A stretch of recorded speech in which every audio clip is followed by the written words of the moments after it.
Hello, and thanks for joining us. I'm Seth, and this is Roxy, and we're from Corvallis High School in the Bitterroot Valley, Montana. We're in a classroom called Classroom Without Walls, and we like to pick topics that interest us to do research on. Once we find those topics that we're interested in, and we get all our research done, we like to do presentations like this, outside and live. We've broadcasted from the Wind River Range in Wyoming to the Bitterroot Valley here in Montana, to avalanche safety pits 6 feet deep and negative 10-degree wind chill. We got a little nicer day going on out here. It's a lot of fun, and we're excited that all of you are joining us today. So wherever you are, welcome, and thank you for joining. We're out here on this almost beautiful Bitterroot morning in western Montana near Missoula at MPG Ranch. MPG Ranch is a 9,500-acre conservation property that focuses on restoration and ecology research, which means that the scientists on staff get to use these forests and grasslands as their labs. They set up experiments to study invasive plant species, herbicide use, and management policies. Looks like a pretty cool place to work. And a pretty cool place to spend a school day. So let's find out where our views are from. To everyone out there watching us, we'd like to ask you a couple questions. So feel free to ask questions, or comment about anything during our presentation. There's a chat box in the lower right part of your screen, so let's test it out now. Go ahead and type in your city and state and tell us what kind of weather you're having today. We'll wait about 30 seconds for your responses.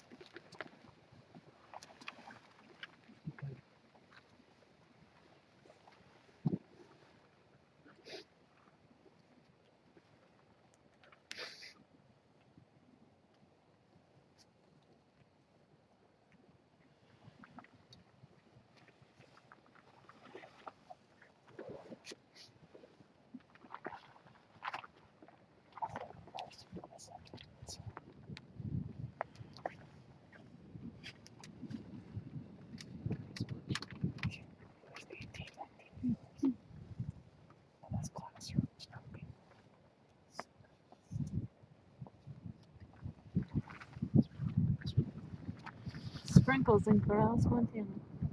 Sprinkles in Corvallis, Montana.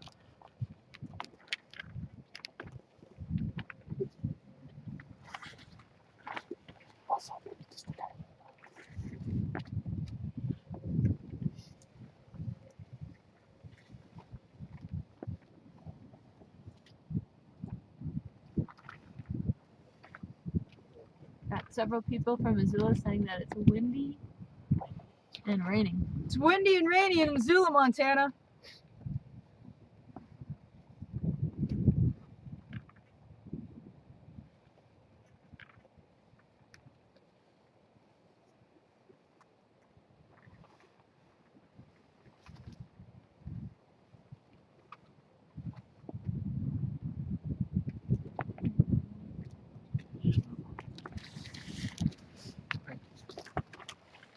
It's pretty cool to know that all of you are watching us today. Thanks for being our audience. So this landscape, this is our school.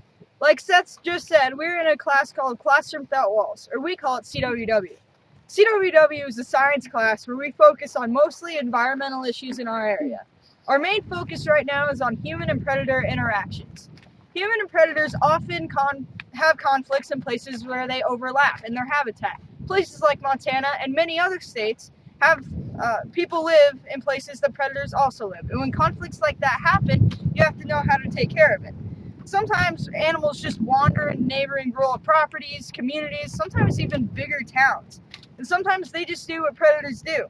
And when predators damage property, kill chickens or livestock, it's a problem for the humans and the predators. So let's try this chat box thing again one more time. Here's another question. Think about what you know about Montana. Mountains, rivers, grasslands, lots of space. What kind of predators do you think live here? Go ahead and type your answers in, and we'll wait a while for you.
bears, coyotes, humans, and mountain lions. Bears, coyotes, Mountain lions, and humans. Skunks. skunks.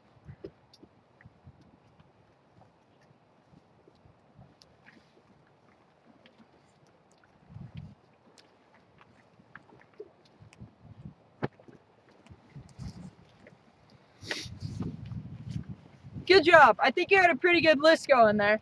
In Montana, we have foxes, raccoons, coyotes, wolves, black bears, grizzly bears, and even wolverines in some places. Humans interact with predators all the time, whether you realize it or not. And there are some simple things that we can do to make it easy on us and on the animals involved. So now here's Aiden with some information on predator attractants and deterrence. Aiden?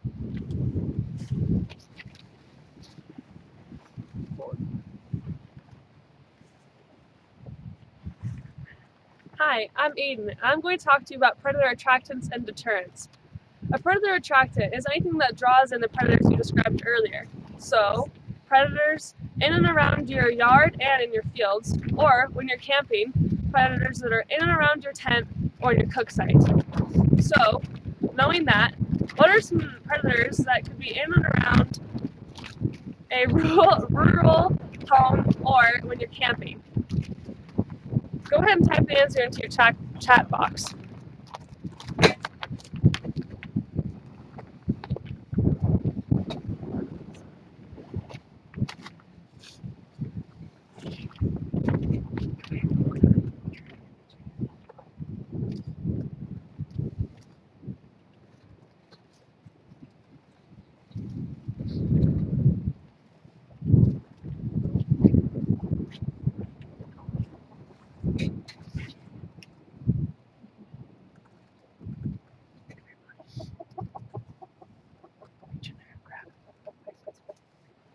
Food.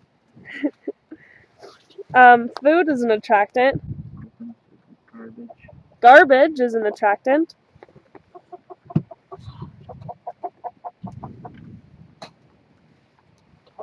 Seeds.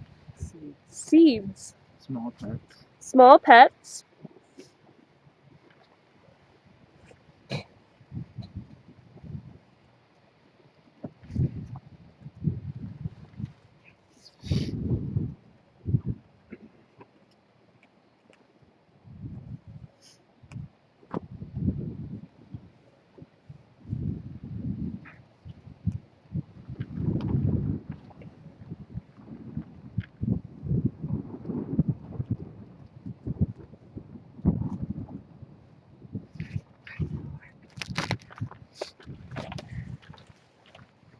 Okay, we brought a few things along to share with you. Some of these you may or may not have thought about.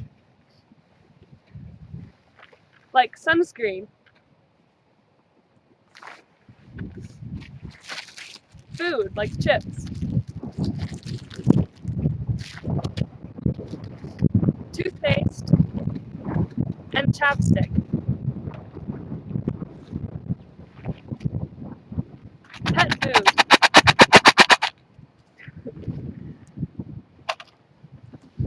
And chickens! So, one of the most common attractants, especially for black and grizzly bears, are chickens. It's fun to raise chickens and have a nice food supply right in your own backyard. So today we're going to talk about how to protect your chickens and how to protect predators from getting into trouble with your chickens. Chickens are one of the biggest attractants for not only small predators like foxes and raccoons, but the big guys like bears. There are some things you can do to protect your chickens and keep predators out. We'll talk more about that later.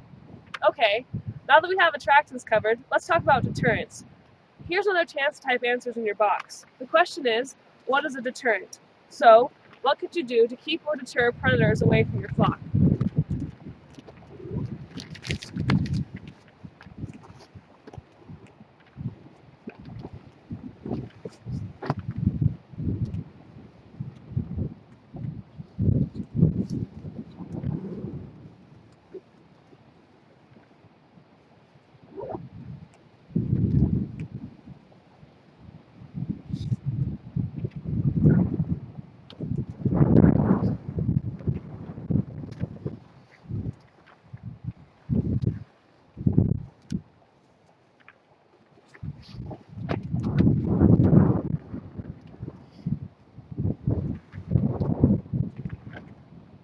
Electric fence. Electric fence is a deterrent. A big dog. Dogs. Locking a garbage can. Locking your garbage cans. That's a good idea. Bear-proof can. Bear-proof garbage cans.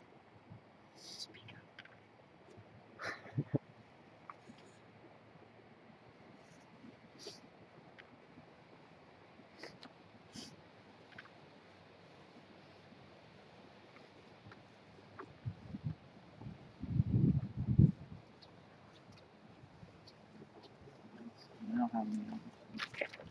Big gun. You had some great ideas. Some really effective deterrents are limiting attractants, especially when predators are active.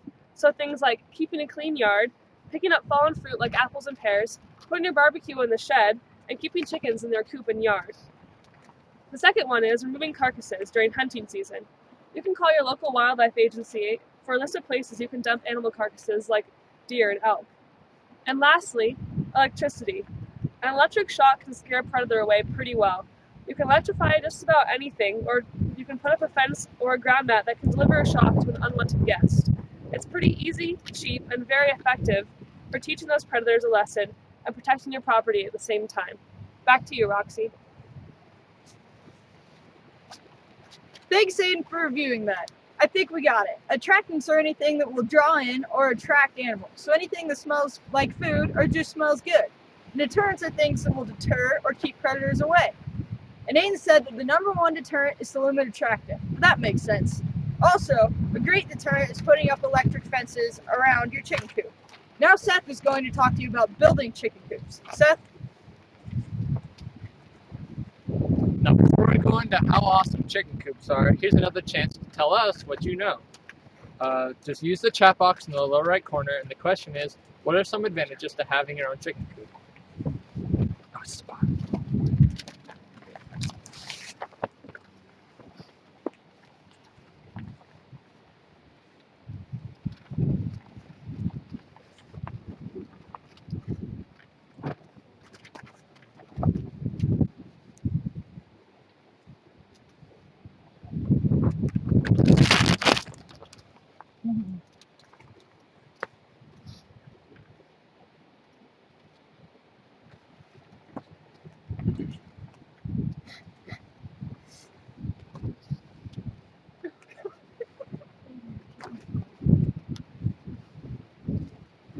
Fresh eggs. Fresh eggs.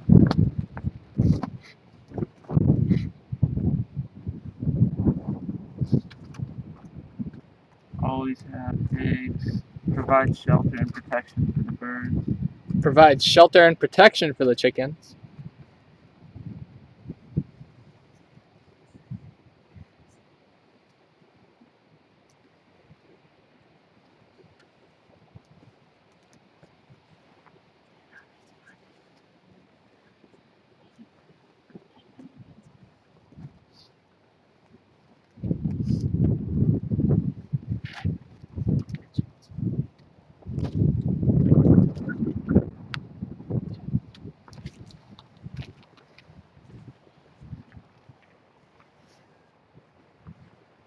Now, just like Aiden, I would like to have fresh eggs from my chickens too, and it wouldn't hurt to have a nice chicken dinner too. Sorry, guys.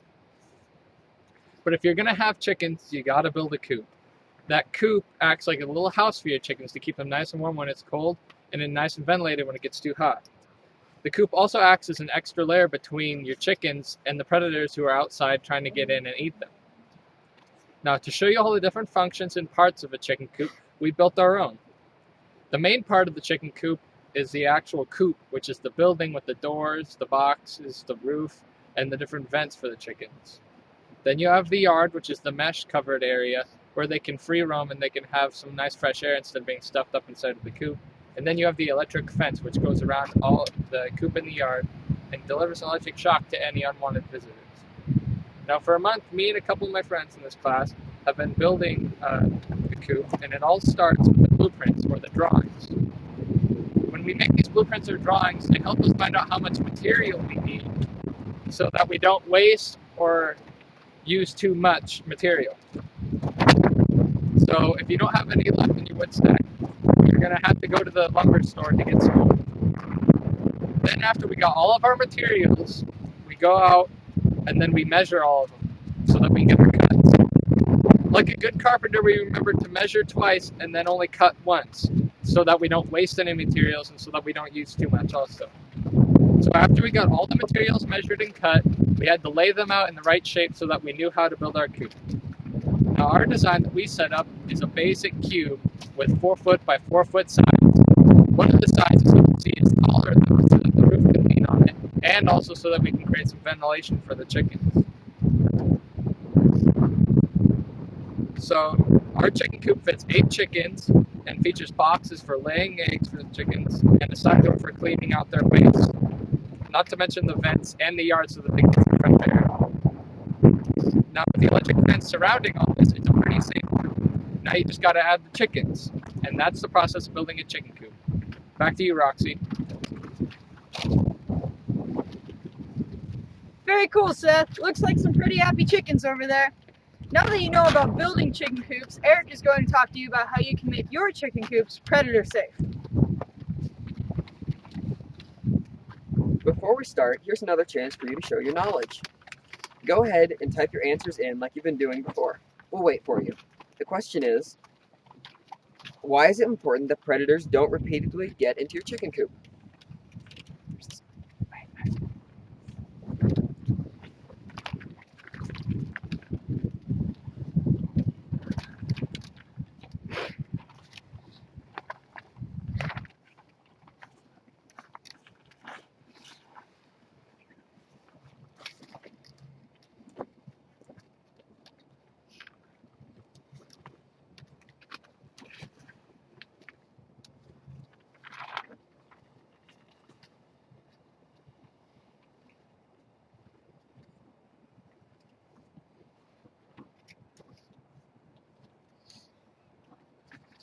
They'll get used to having food easily available and will keep coming back.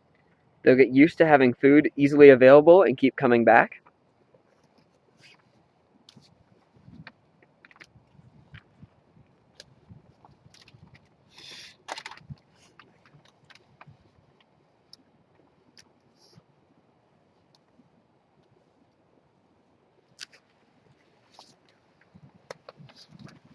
Good job. Looks like you got the right idea.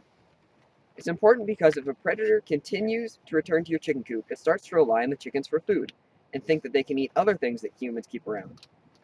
It's the same thing for other attractants too. Unfortunately, sometimes a fed bear is a dead bear. Wild animals should eat wild things and hunt and search for their own food. And when they get their food from trash or our crops, they become habituated. This means that they get used to being around humans and human things. They're not as scared anymore and can get into more trouble. And probably the most unfortunate thing about this situation is when a habituated bear has to be removed and sometimes killed because it's dangerous and is causing a lot of damage. Here's another question for you. What do you think are some things you can do to make your chicken coop safe around predators?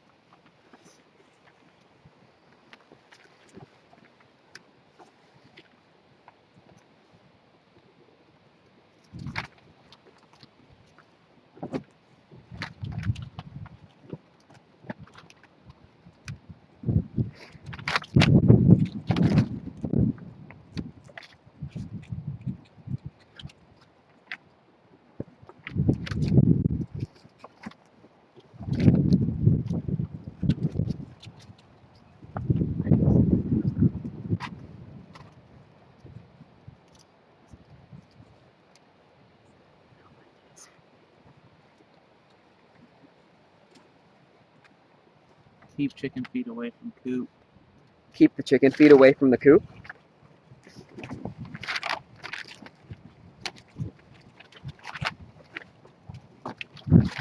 Fence with barbed wire or chicken wire. Use a fence with barbed wire or chicken wire.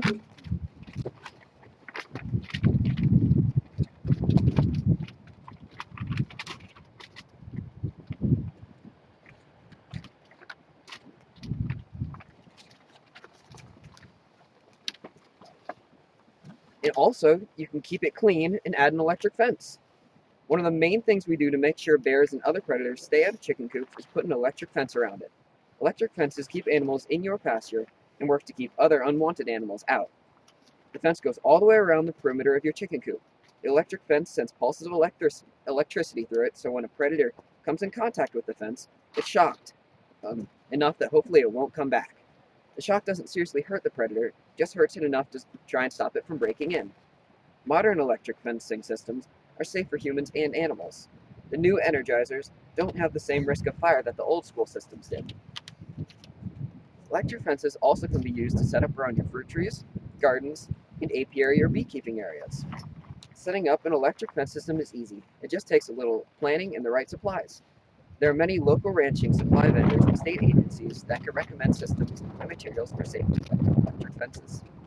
In Montana, Fish and Wildlife Parks has a lot of information about setting up and recommends protecting bees, chickens, dumpsters, and fruit trees in areas with lots of bear activity. You can even get some lightweight mini electric fences and energizers to carry with you backpacking or hunting. That way you can put a fence around your food when you're camping to deter predators, or you can electrify the sweet 10-point buck you shot way out in the woods that you need to come back and collect the next day. You'd hate to come back and see a bunch of bears or wolves getting into your game. Might as well just run electricity through the carcass so it's waiting for you when you get back. That's all I have for today. Back to Roxy and Seth. That's interesting, Eric. I didn't even think about putting a fence around fruit trees or that there are fences wide enough to go into the backcountry. All right, so our last topic for the day is the electric fence and how that works. So Katie and Roxy are going to be talking to you guys about that. Katie? Hi guys, now that you know what the chicken coop is, how it's built, and this whole business about the electric fence, you should know about how the electricity and the fence work. There are 5 main components to our electric fence. The components are the energizer, the grounding system, the wires, the posts, and the fence tester. First off, let's review electricity with another question to type into the chat box. Now this question has 2 parts, so try to answer both. What kind of particles flow through a circuit to make electricity, and what kind of charge do these particles have?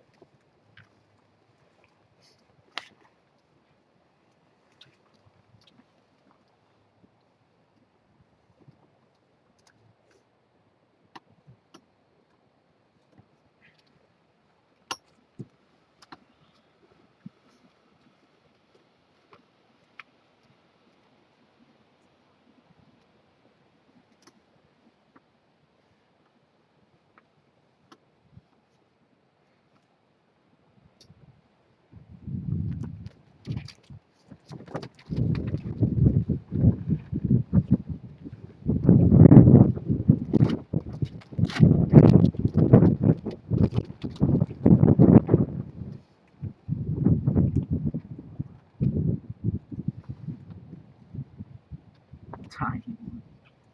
Tiny ones? That's right. Which kind of tiny ones? Protons. Protons?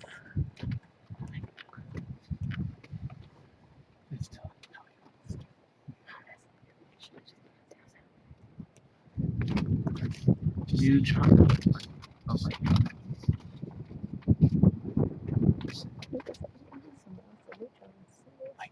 Someone else said neutrons.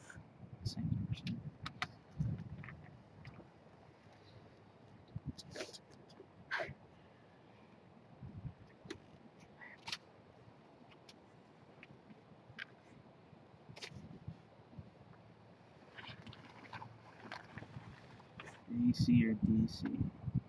AC or DC?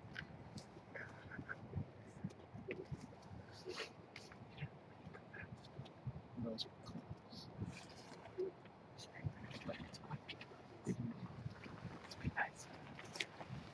Electrons.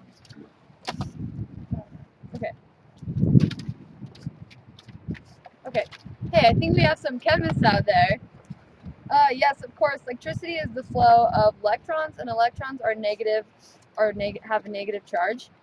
So all matter is made of neutrons, and matter are super tiny structures made of even smaller particles called electrons, neutrons, and protons. It's the movement of free electrons from atom to atom in a direction through atoms that make up a wire that causes electricity. Okay, what causes the movement? Well, you need a battery or something. You need a battery or something on each end that has a different electrons. That way, the electrons repel each other and go through the other side. Come closer and get louder. The material that allows for an easy flow of electrons is called a conductor, and one that doesn't allow for this movement is called an insulator. The flow of electrons is called current. Good conductors are usually metal, like copper, aluminum, steel, but sometimes even water can be a good conductor. Good insulators are normally rubber, foam, glass, and some plastics.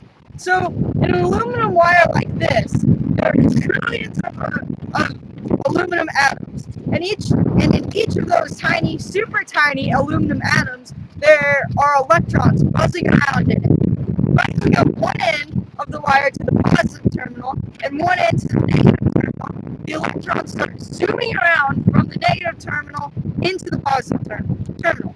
And if you need something powered, you can even put something like this, a light bulb in it. The electrons will leave the negative terminal, flow through the wire, into the light bulb, into the tiny little metal filament, which is the metal part that lights up when it gets hot, back down through the light bulb, back into the aluminum wire, and into the positive terminal. That's called circuit. You can even add a switch to control the flow of electricity if you want, just like the light switch in your bedroom. Okay, so back to the electric fence. There are 5 components, as we just said previously. The components are the energizer, the grounding system, the wires, the post, and the fence tester. The energizer provides power to the whole system. That way the system works, and the energizer puts out electricity that goes through the wires into the grounding system. The energizer also has wires that go off and attach to the fence. That sounds pretty dangerous for humans, but the only way you can get shocked is if you are touching the ground and the wires at the same time. This is one of the reasons it's very important to put up signs around your electric fence to warn people about the dangers of electricity. Also, it's really useful to have a switch installed in your system that you can turn off electricity for maintenance. Hey Katie, can I show everyone out there a little bit about the specific parts of our fence? Yeah, Eric, that'd be great. Where should we start? How about over here? Ben, can you get us on the camera if we walk over here? Okay. Sweet.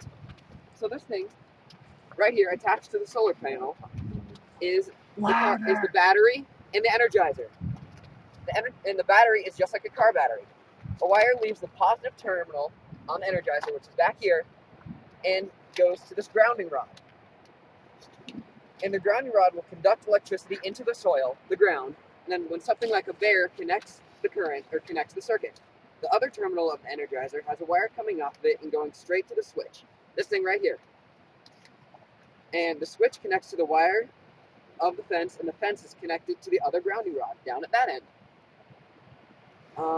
And also, check this out. The fence, each fence part is connected with metal to another fence piece. These fences are made out of cattle panels, which are rigid and made of steel. They're sturdy enough to withstand pressure from bears. But not all fences need to be this stout or this sturdy. Your needs may only require a few aluminum posts or a few aluminum wires strung on posts around your fruit trees. Check your local wildlife agency or ranch supply store for help choosing the wire and posts that will be most effective for keeping away different types of predators. And the fence tester, this little thing right here, well, it's important so you can find out how much electricity is flowing through your fence and for regular maintenance.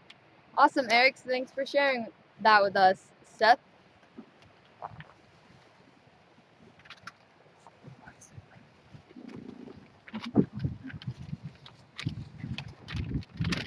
Well, we're just about done here. If you have any remaining questions, feel free to stick around, and in a few minutes we can answer your questions. But for now, we want to let everybody get back to school and work. I know, sorry. So remember, if you need to ask more questions or if you just have a few extra comments, go ahead and stick around after we end the broadcast.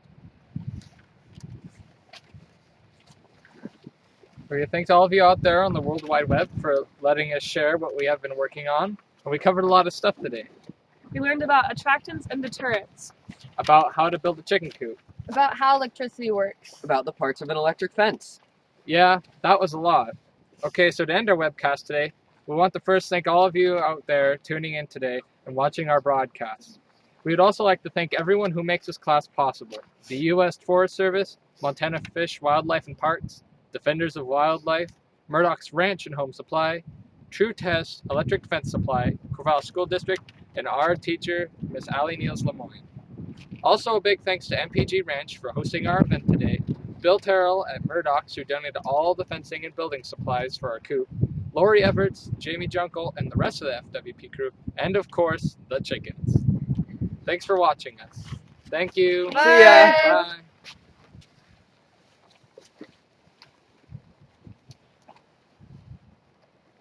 Okay, now you gotta go back out there and answer questions. Go stand out there, everybody. We're all answering questions. So does anybody have any other questions? You can go ahead and type them into the chat box just like you have been doing. What is the maximum amperage? Bill, you want to answer that? Yeah, about 2 to 3 amps. Our fence is roughly around 2 to 3 amps in amperage, so it's got a lot of kick on it. Has to be enough to get a bear away. So if you grab it, it's not advised. Anything else? Who's gonna test the electric fence live? That'd be this one here. Or we can He's- use our fence tester for that. But he's normally the tester for everything. I test fence. Anything else? I'm just waiting. Give him a minute or so with the delay. Enjoy the sunshine. How long were you working on this project? We've been working on this project. Well, we started last spring on the first part of our project, but this has been going on since September, early September. So for about a month and a half, we've been working on this, trying to get everything culminated to this point where we did the broadcast. And yeah, it's been a lot of fun and we learned a lot. How come it doesn't shock the chickens? The chickens are in an enclosed area within the electric fence, so they can't touch the electric fence. They're, Send somebody back there to kind of show that. they're basically fenced off from the fence. There is a fence. So somebody explain that this is a fence. Go on in there, Seth. That wooden part that Seth is climbing into, that's their little home. But you can get to 1 or 2 feet in between the house part and the electric fence. Is that the same as an electric fence for livestock? It's the same concept as an electric fence for livestock, but there's going to be different things that you're going to have to do with big grazing animals because there's more space that you have to cover. And also you might not need quite as much amps to go into it.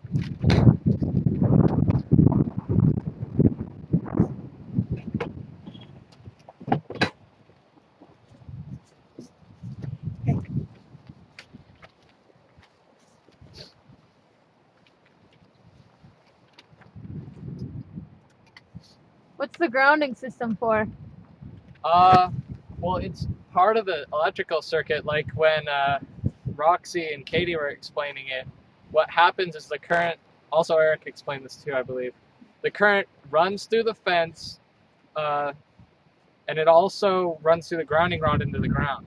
So what happens is when an animal is touching the earth, the electricity actually passes through all the dirt and stuff and connects to the grounding rod. So if an animal is unfortunate enough to be holding with his feet on the ground and touching the electric fence, what that'll do is they'll send the current through their body, and that's electrocuting them. So the grounding system just helps the animal connect the circuit better. Do you use different setups for different animals? Yes. Yeah, we do use quite a few different setups for different animals. Chickens, we are wanting to keep them away from bears, so we need a lot of electricity going through them because bears are pretty big. But if you don't need to keep larger animals like that away, you'll use different systems. Like what? like a smaller amperage, like something that doesn't electrocute as much, so that it's safer for everyone involved. You don't want to. With different types of wires, like we explained, like we use cattle panels for our fence. They're sturdy and they can handle a little physical abuse. So that's why they're good when handling bigger predators. But if you're dealing with like raccoons and stuff, you probably don't need to use cattle panels to keep them out. You could probably just use a little wiring circuit with just some aluminum wires to shock them. So that's the difference between systems. You just don't want to. You don't need too much protection against smaller animals, and you need more for bigger. So What happens to the chicken coop now? It'll be auctioned off at Murdoch's, and the benefits will go back into our program so we can do more awesome projects. So, and if you need a chicken coop, there's one for sale right there. Just head down to Murdoch's and enter in the raffle or whatever we're setting up. And yeah, I think there's a raffle in Missoula. a raffle in the Missoula Murdoch's retail store. So yeah, that's where it's going. This beautiful chicken coop could be yours. Just needs a little paint and trim. What technology are you using to broadcast? A computer and a webcam. We're just using, seriously, like if we could show you right now, we would. It's hilarious, kind of. We got some foam protecting the microphone. Keep talking. A We lot also- of tape. Yeah, tape holding it on together. And then you see Matt there. He's the one running the computer, the chatting, and the different hookups and stuff so that he makes sure they can hear our voices and you can see us clearly so we don't like skip sounds or any weird mumbo jumbo that might go on. There's obviously no internet out here, so we're using a cell phone signal. So the webcam records us, and then it goes out through cell phone signals back into your guys' computers at school. Can we enter the raffle from out of town somehow? Can they enter the raffle from out of town somehow? Sure. Probably. Contact Murdoch's up in Missoula. Yeah, if the Hamilton Murdoch's store and the Missoula Murdoch store ever have any connections to something, I'm pretty sure if you live more towards the south of the valley, you could probably enter at the Hamilton Murdoch's. They could probably send some raffle up. It'll be next spring though, so Yeah, it's not so- right now. You've got some time. You got some time to think this out. And then anyone else near Missoula can just go to the Missoula Murdoch store to enter there. Has this system ever been tested? Like, have you ever put this out in nature? Yeah, this chicken coop just came from up in Ovando, where it was our first testing sort of thing to see if it all works. It's working as far as we know. I mean, we haven't had to shock any of us yet, but everything's good to go. Dare one of you to touch the grounding rod. Are there any other questions?